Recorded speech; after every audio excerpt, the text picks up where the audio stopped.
Olá pessoal, tudo bem com vocês? Meu nome é Kellen Advíncula e você já se perguntou no que exatamente o cristianismo acredita? Já falaram para você que Jesus te ama e você gostaria de saber por que ele te ama e quem exatamente é ele? Já te disseram que você precisa aceitar a Jesus Cristo como seu Senhor e Salvador, mas você gostaria de saber do que você precisa ser salvo? Se você já se fez essas perguntas, esse vídeo é para você. Confere aí.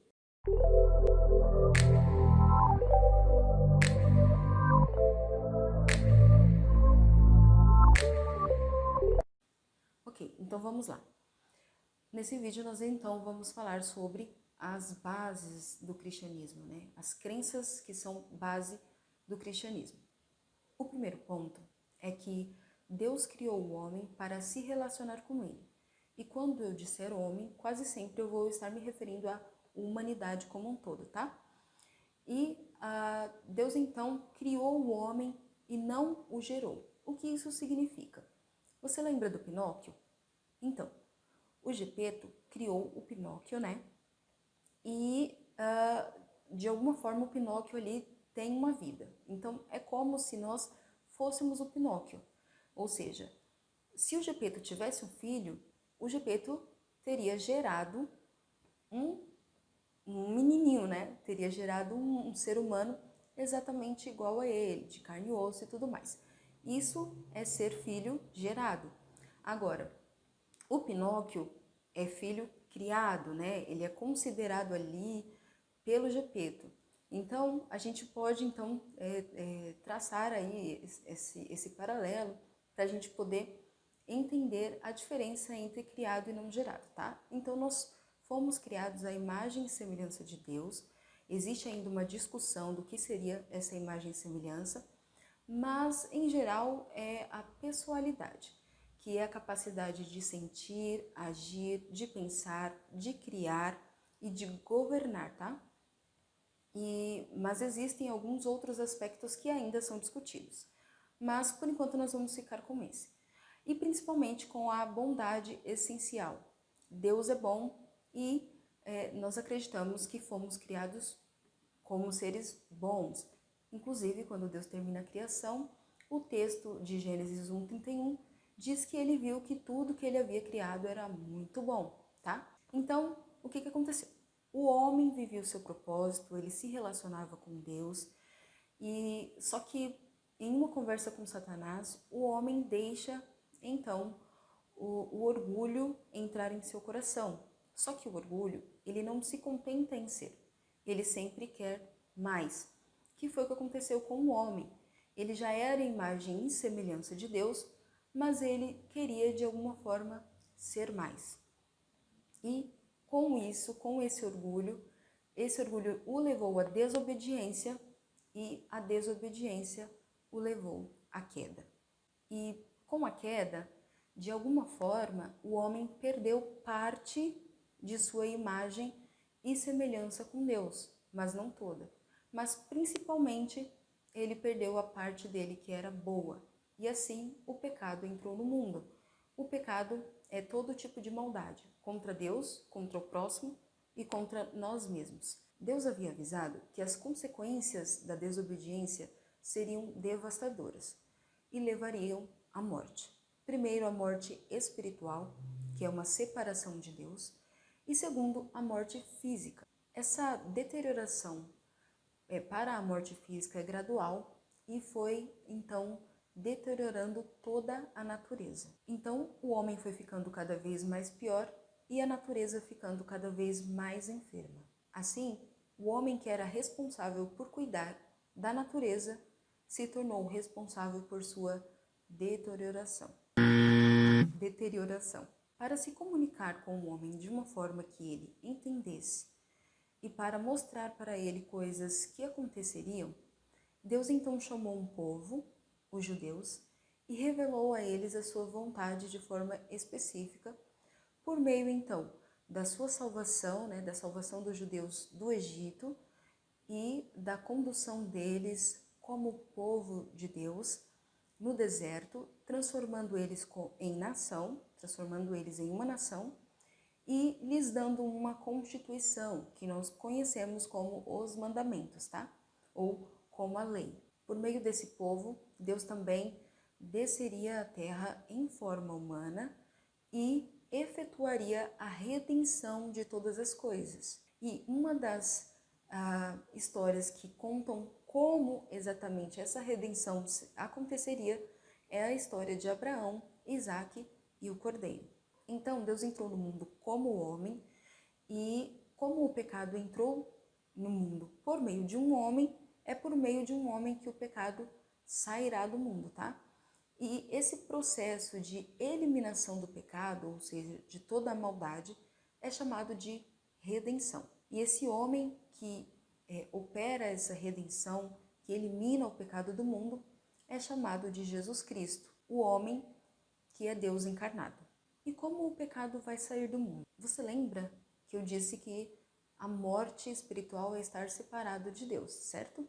Então, nós estávamos separados de Deus, mortos em nossa maldade, por sermos maus, separados de Deus, que é essencialmente bom. E então, Jesus Cristo entrou no mundo e ele veio e mostrou como nós devíamos e devemos ser. Então, ele inaugurou uma cultura chamada de Reino de Deus, tá? Que constitui de uma lei como aquele que ele deu ali para os judeus no Sinai, só que a diferença, né, dessa nova constituição é que ela não é mais escrita em tábuas de pedra, como foi a primeira, nem nada desse tipo. Ela foi escrita em nossos corações, de forma que a nossa transformação, a nossa conduta não é mudada, tá? Por algo externo, e sim por algo que foi escrito em nossos corações, por algo interno. Então, lembra do fato de que nós estávamos condenados à morte por causa do nosso pecado? Então, o que aconteceu? Jesus pensa aí num tribunal, ele pegou aquela ficha em que estava escrito todas as nossas maldades, certo? E ele transferiu todas as maldades do mundo todo para a ficha dele, deixando a nossa ficha limpa. Quando ele faz isso, ele transporta também a condenação que estava sobre nós. E quando ele transfere a condenação, ele precisa então sofrer essa condenação, que é a morte. Que foi o que aconteceu. Jesus foi morto, porém, como ele era inocente, a morte não pôde segurá-lo e por isso ele ressuscitou. Então, se você tem uma familiaridade com a história de Nárnia, nós sabemos que o Edmundo traiu o povo dele, traiu os humanos, traiu Aslan, né, o leão criador de Nárnia. E Aslan, então, troca de lugar com ele e acaba morrendo no lugar do Edmundo. E isso é como se fosse um exemplo do que aconteceu com Jesus Cristo, sendo Aslan Jesus Cristo e o Edmundo todos os seres humanos. E aí, inclusive, o Aslan morre, só que pela manhã a pedra se parte, né? A semelhança do véu do templo que se partiu também. E o Aslan ressuscita porque ele era inocente e morreu no lugar de um culpado.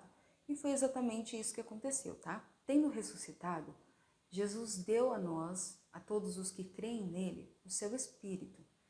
E aquela condenação que antes existia contra nós, nós vimos que não existe mais. Então, todos aqueles que estavam mortos e creem em Jesus Cristo são considerados que ressuscitaram junto com eles e agora vivem e vivem plenamente. Só que não para por aí. Além dele ter removido a condenação e nos dado vida, ele está nos transformando novamente em sua imagem e semelhança de forma plena, tá? E isso também é gradual, é algo que acontece, que vai acontecendo aí durante toda a vida daqueles que creem. E por que dos que creem? Porque Jesus não faz nada contra a vontade da pessoa, ela precisa estar de acordo com isso, tá? Então, além dessa imagem e semelhança de forma plena estar sendo restaurada, Jesus também restaurou a nossa filiação, ou seja, nós agora somos filhos plenos de Deus. E detalhe, não apenas mais criados, mas agora gerados, porque nós agora somos um com Cristo, Cristo está em nós e como Ele é gerado, nós agora também somos gerados. Então, aquele estágio que nós iniciamos, que já era muito bom, vai ser então aperfeiçoado a um nível muito maior. Por fim, então, todos nós que cremos em Jesus Cristo, que queremos ser como Ele é, tá? Estamos aí sendo transformados gradualmente na imagem dele e essa transformação se completará por ocasião aí da volta de Jesus Cristo. E é isso que nós aguardamos, tá legal? Então, vamos resumir o que nós aprendemos até agora. Vamos resumir o vídeo respondendo as perguntas que eu fiz no começo. A primeira pergunta é: qual é a base do cristianismo? No que exatamente o cristianismo acredita? Então, o cristianismo acredita que nós fomos criados como seres bons, que a queda nos transportou dessa bondade essencial para uma alienação, ou seja, uma separação de Deus existencial, tá? E então, a possibilidade de redenção. A outra pergunta é: por que Jesus me ama, né? Por que Jesus te ama? E Jesus te ama exatamente porque Ele te criou e porque Ele como Ele também é Filho de Deus e nós fomos criados como filhos de Deus, Ele nos ama porque somos seus irmãos e filhos de Deus. Por fim, a última pergunta é: por que você deveria aceitar a Jesus Cristo? E é exatamente porque Ele quer restaurar em você essa imagem e semelhança, Ele quer te fazer bom novamente, Ele quer te fazer perfeito, exatamente como Ele é, tá?